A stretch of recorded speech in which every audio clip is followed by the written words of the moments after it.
Hey y'all. So I have been working on this recording for like 2 hours. So that's awesome. None of the software or the networks aren't really working right now. I think they're probably pretty overloaded. So if you're having trouble downloading things, that's probably a similar reason. Today we are going to talk about, there we go, the proposal that you guys are doing, and then also some quick information on the BEVI. So I hope you guys are doing okay. I hope things are going well. Hopefully you're having less technological challenges than I am. But anyway, here we go. So the professional memo that you guys are going to write is going to deal with an issue that you see in ECE. So what we're going to talk about today is how to make sure that your ideas get heard. So one thing to think about with this particular assignment is that a lot of times you may have a situation at work where you want to get your ideas in front of higher ups that can actually do something about it.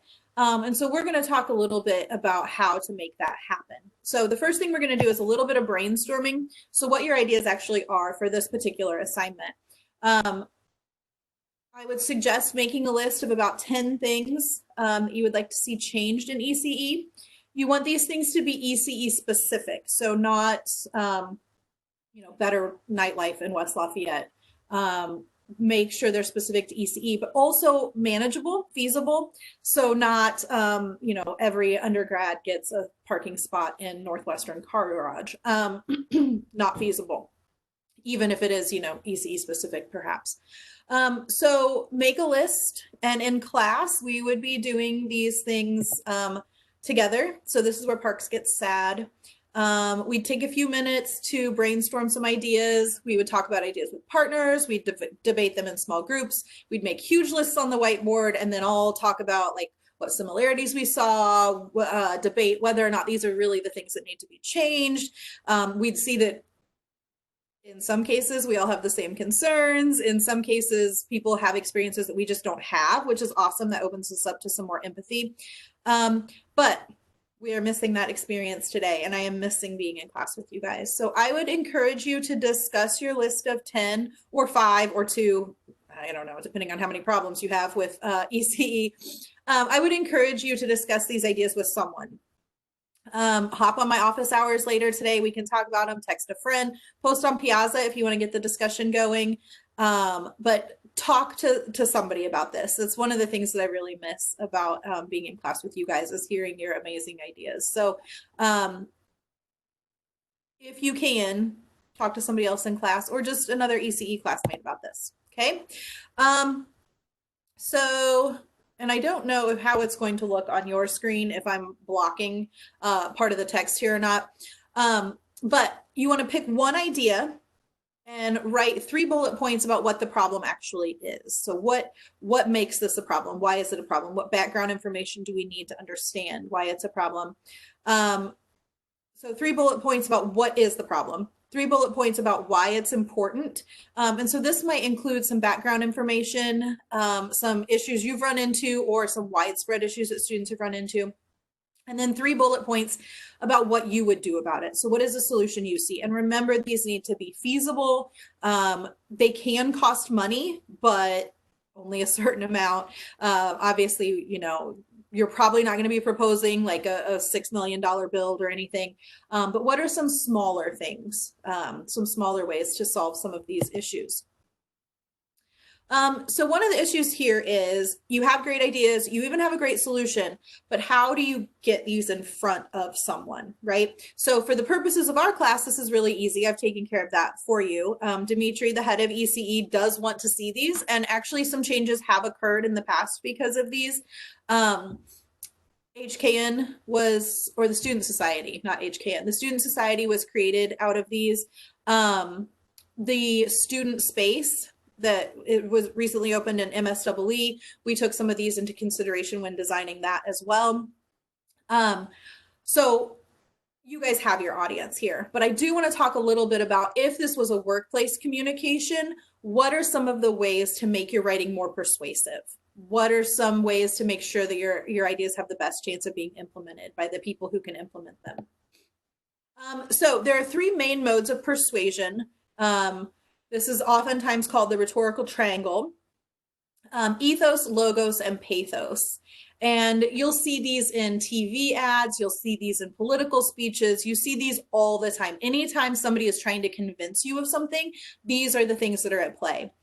So ethos has to do with your credibility, why you are qualified to talk on this topic and why we should believe you. Logos has to do with logic. So this is your actual argument, how well you're making that argument. And then pathos has to do with emotions. So appealing to the emotions or the needs of your audience. This can, of course, go wrong. We've all seen pathos go over the top pathos, right? Which is actually called bathos. We sometimes see it in like TV ads that you're like, okay, that's too much. So you want to avoid that. You don't want to just play on people's emotions or their fears, but it is something to think about what needs you're meeting, because people want their needs met. So how is what you're suggesting going to do that? So rhetorical triangle, ethos, logos, pathos. Ethos is your credibility. Why are you qualified to talk about this? And you need to show that you've done your homework. So what have you looked into other solutions? How much of a problem this actually is, what we've tried in the past. So making sure that you establish that credibility. And then your logos, your logic and your argument. How will this work? What are you asking of people? Is this feasible, right? What are the steps? So just having a great idea that's big without breaking down the steps is sometimes problematic. So make sure that you are laying out logically how this solution would be implemented. And then the emotion, the pathos of it. How will this help people? How will this drive the mission of the university or the department forward? How will this make ECE a better experience for students? So ethos, logos, pathos. All of those are elements of persuasion that I think are always useful. I always taught this in the writing classes I taught, but especially in something like this, where you're talking to your bosses or your colleagues about ideas that you have, things that you want to actually see implemented. These are really good strategies. So how can you improve your chances of your ideas being implemented? What are some of the ways that ethos, logos, and pathos play out? Get feedback from colleagues before the meeting or before you write the memo. So this is logos, so making sure that your argument is strong. It's also ethos, making sure that you can say, like, I've talked to some colleagues about this, like we're on a similar page about seeing this as an issue. So this is what I'm asking you guys to do when you chat with each other about some of these issues. Be passionate, pick something that you actually care about. That shines through in your writing and in a presentation if you actually care about this topic. So pick something that you care about that you think will really enhance the experience of students who come after you. Do your homework. Again, this is a logos issue. It can also be an ethos issue. What are the best and worst case scenarios, right? So let's say we implement this. What is the best thing that could possibly happen? And also, how might this go really, really wrong? What is the cost? So be realistic both about monetary cost and also the labor cost. So what are you asking professors or staff to do to implement something like this? How much of that cost, or that especially the energy cost, the labor cost, could be borne by students? Sort of suggesting where you might fit in this solution. Great ethos move. And then real life personal or real life user story details. So how would this have changed your experience? How might this change the experience of students who come after you? And then make it relevant. This is huge, especially the higher up you go. How does it move the mission of the department or the company forward? Okay, so how does it address the needs of your boss or your company? Those are things that people want to listen to, right? We should, of course, not be entirely self-serving. We should be doing things for good reasons, but sometimes to get the audience, you need to make sure that you are making this relevant to them.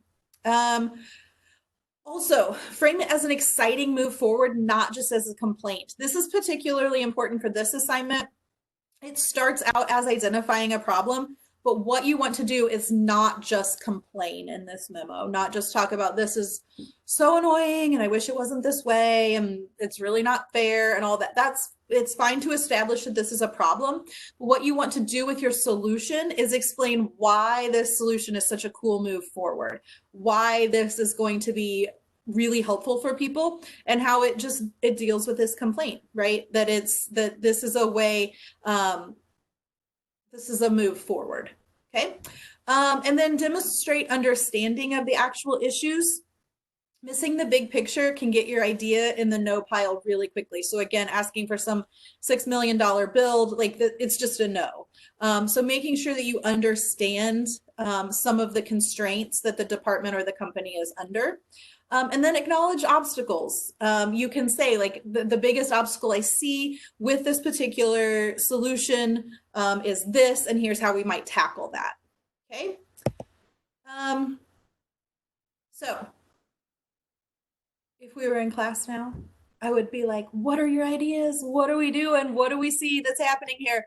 But you're on your own, except for my office hours, and I would love, love, love, love, love to see you there.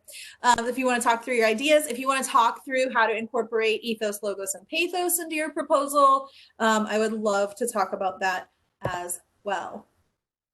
Okay. Oh my gosh, I literally almost said, are there any questions?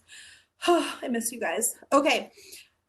So that's the proposal. You guys can choose to do that assignment. I want to talk really quickly about the BEVI. The instructions for this are on Piazza.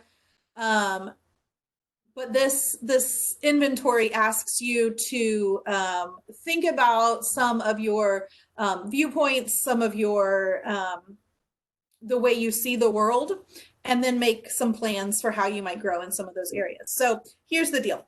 You are going to be asked to evaluate yourself throughout your career. It's super awkward.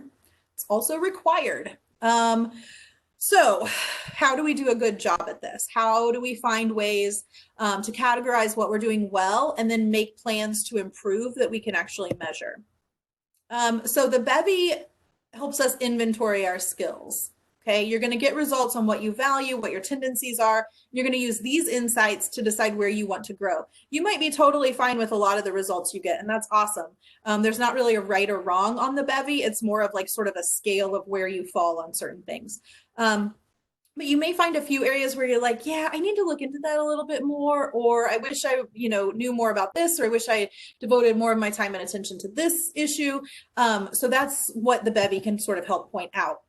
Once you find those areas that you want to grow in, you're going to make a plan for that growth. And the growth plan will include a goal. It will include how you're going to get to that goal and how you will know when you've reached your goal. Okay, all the details that you need for this are on the assignment sheet, so look at that carefully. This is a pretty structured assignment, so check that out.